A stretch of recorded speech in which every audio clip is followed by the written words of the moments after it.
Now, this is a story all about how Peacock linked with Will Smith, who found Morgan Cooper. It's time to talk about it, y'all. Bel-Air. Let's go.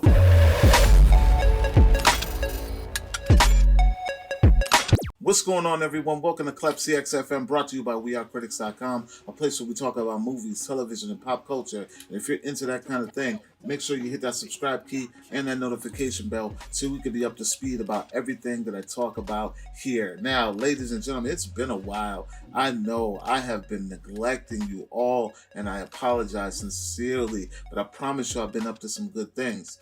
But while I've been away, I was lucky enough. Shout out to Peacock for showing much love to CritiX and myself. I was able to check out the first 3 episodes of Bel-Air, the new dramatic take on the Fresh Prince of Bel-Air.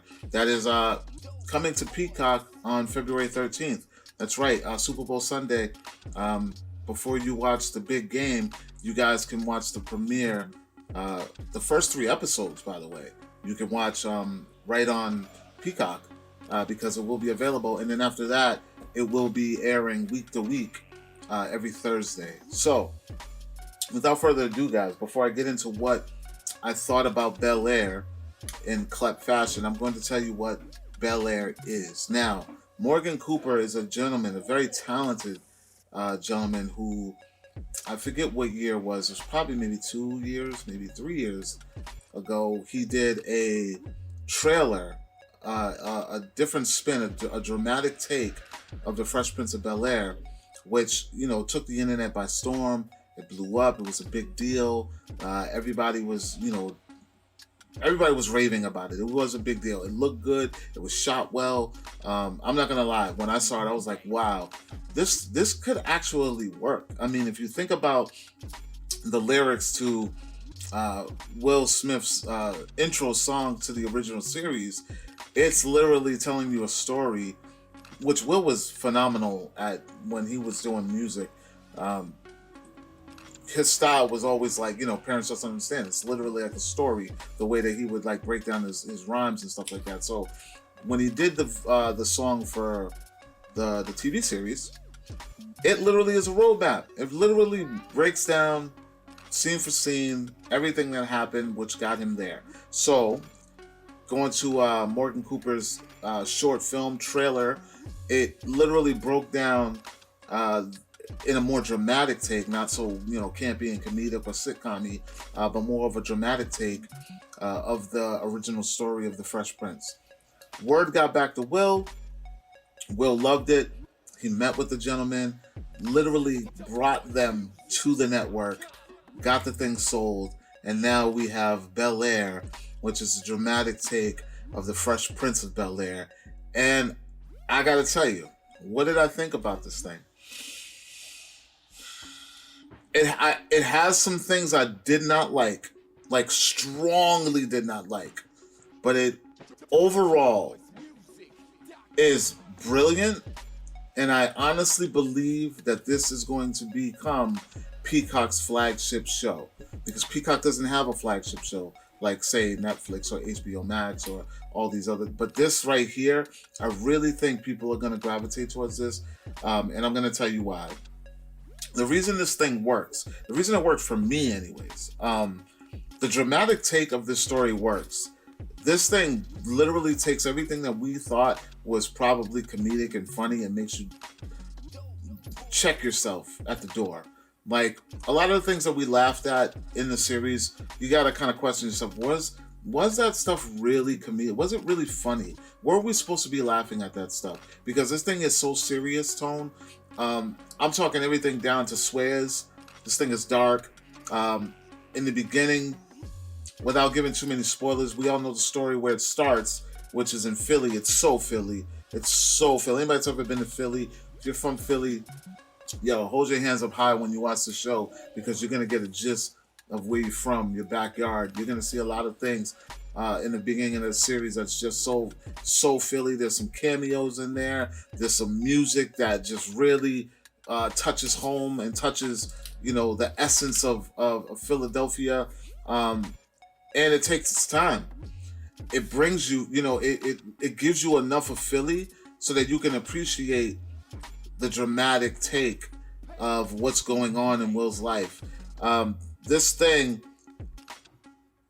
while giving you what we're used to, it's giving you so much more that you don't even know. So it uses the things that you already know to kind of keep you on the edge, because you're sitting there knowing the story. You're wondering, well, how are they gonna? I can't wait till they bring this in. I can't wait till they show this person. I want to know how Will does this, or how he ended up here. So you're on the edge of your seat, just waiting for the iteration of things that you already know about. So that's one thing that really works well. And then the tone. This thing's not playing around. It's not campy. It's not a joke. There are real consequences. And one of the things that I really take away from this is that this thing allows Will's consequences to follow him throughout, without giving away too much. It really slaps you on the hand and says, listen, you can't just up and run away from your problems. And I'll leave it at that. And I gotta tell you, man, the beginning of this is really, really better than I expected it to be. Jabari, the new kid, Jabari Banks? Jabari Banks plays Will. Dude, he didn't look the part at all in the beginning for me, but when I watch him act as Will, he has a sense of Will in him. Like, he really embodies Will's mannerisms in a way that, without being goofy, he's like, this is what the real Will would be like in a story like this. So I really think this kid's about to take off, man. If you guys check this out, and you'll be able to say, I saw him first here, and I know that guy. When you see your favorite actor, you're like, oh yeah, that's my guy from. Yeah, I think Jabari's really gonna take off and do his thing. Let's talk about when it gets into the Bel-Air situation. One of the cool things about this film series is you get a real legit origin story about certain things.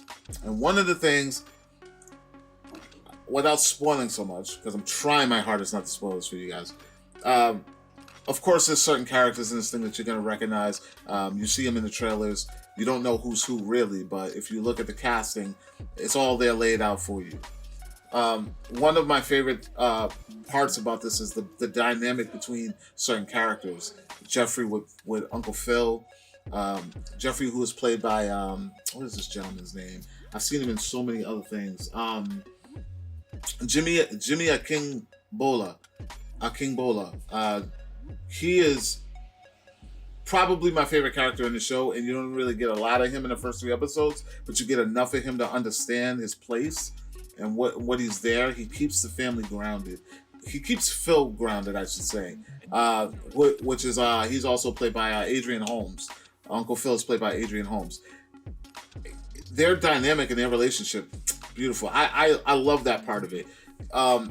Hillary and Viv, they have their relationship, and a lot of it. This thing amplifies the rivalries and the relationships to a level that is very uncomfortable. And that brings me to my next thing.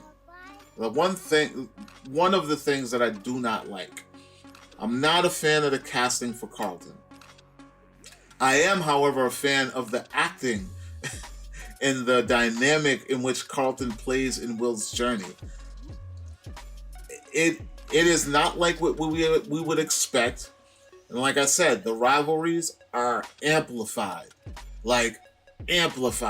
And there is some tension.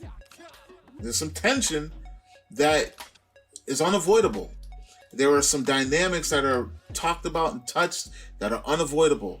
Things that we used to laugh at that maybe we shouldn't have been laughing at. And it smacks you in the face. Those are the things about the series that work when we're talking the drama and the writing and how they make it. Listen, just forget about what you know. I know you're going to be going into this trying to compare it. Like, if you had to compare it to something, compare it to All American. Do not compare this to the Fresh Prince of Bel-Air, because forget about what you know and get ready to learn what you don't know. And hold on to that little bit of what you already know without having high expectations. But the second thing, let's talk about the second thing that I don't like. The second thing that I don't like is there is a plot point for one character that is in this series too early in the game. There's a character that is in this too early, and I'll say the name. It's not a spoiler because she's a main character. Lisa is in the first 3 episodes of this thing. Now, the reason I have an issue with that is because anyone that knows the Fresh Prince or has followed the series for a very long time is that Lisa didn't come into the picture for a very, very long time. She wasn't a main love interest of Will till like close to the end of the series when it was about to end. So we get Lisa like right away. She's in this, and her plot points and dynamics, not my favorite. Hard to swallow, but it's not that bad where I didn't want to keep watching. But it did rub me the wrong way. I was like, for the sake of you guys just throwing in the familiar characters, did you have to put that in now? Like I could have waited. I could have waited to see her maybe in the later, like episode 8 or 9 or 10 or maybe that. But yeah, she's in the mix. So your main characters are the Banks family, everybody: Ashley, Carlton, Hillary, Aunt Viv, Uncle Phil, Jeffrey, Will, and then you have Lisa, and then you get, of course, homeboy Jazz. And that's one of the origin stories that I really appreciate. You get to meet Jazz and how they kind of linked up or whatever. But for the most part, overall, what did I think about this series? I think this shit's gonna be huge. I really do. I enjoyed it, even with its 2 flaws that I wasn't really rocking with. I wanted to watch it, and I've watched it more than once. I want to go back to it. I'm going to be driving myself crazy with the week-to-week shit to see this thing, but I thoroughly enjoy this take. I was always open-minded about it from jump. I knew that it was going to be something cool, like a dramatic take of the story makes sense. And when you watch it, you'll see it makes sense. It does make sense that this be a dramatic tale versus a slapstick, wacky sitcom. It worked. That worked as well back then. But now, we're in a different time. There are a lot more issues in the world that people are not comfortable about that need to be addressed. And this show does it, man. Like, listen, I'm telling you right now, wait till you see what they do with Carlton. I'm telling you, you're going to either go in loving to hate him, or like me, you're just going to hate him. Like, and that's literally the best way to describe the situation with Carlton and Will. Yeah, I mean, that's really all I can really think about when going into this, guys. Bel-Air, it's almost here, February 13th, Super Bowl Sunday, guys. I mean, get ready to be shocked, be wild. Like, I didn't expect it to go where it went. Swears, like it's very dark tone. It's like All American, but just a little more edge. Anyone that's ever watched that show, it's a CW show, but it doesn't really play like a CW. It's on Netflix, I believe, or something like that right now. But premise wise and tone wise, it just kind of put me in that place. But it's a lot more grown up because there's, like I said, there's swears in this Bel-Air show. And a lot of and the cameos, a lot of cameos from I don't want to give anything away, but there are some really dope cameos. I will say what's his name? There's this Instagram guy that I follow, Bike Life Rex. He's from Philly. You can get a little glimpse of Bike Life Rex in this, which I thought was pretty dope. So any of you guys that know who he is, shout him out, because it's brief. It's nothing. He doesn't have no big major part, but he's in this shit, and I thought that it was kind of cool that they are repping Philly to death in this thing, and it's really dope. I can't wait for you guys to see this. Let me know. Are you guys gonna be checking this out? Are you excited for it, or do you have your doubts? Because, like I said, I have my doubts. I was reserved, but I really, after watching it, first 3 episodes, I'm like, I need more. I want to keep watching this. I want to see where it's gonna go. Like, comment, share. Make sure you subscribe, guys, and let me know when this thing drops on February 13th what you think. And for more movie news, television news, pop culture, and my podcast, Critics Talk, guys, make sure you check out wearecritics.com, and I will talk to you all later. Peace.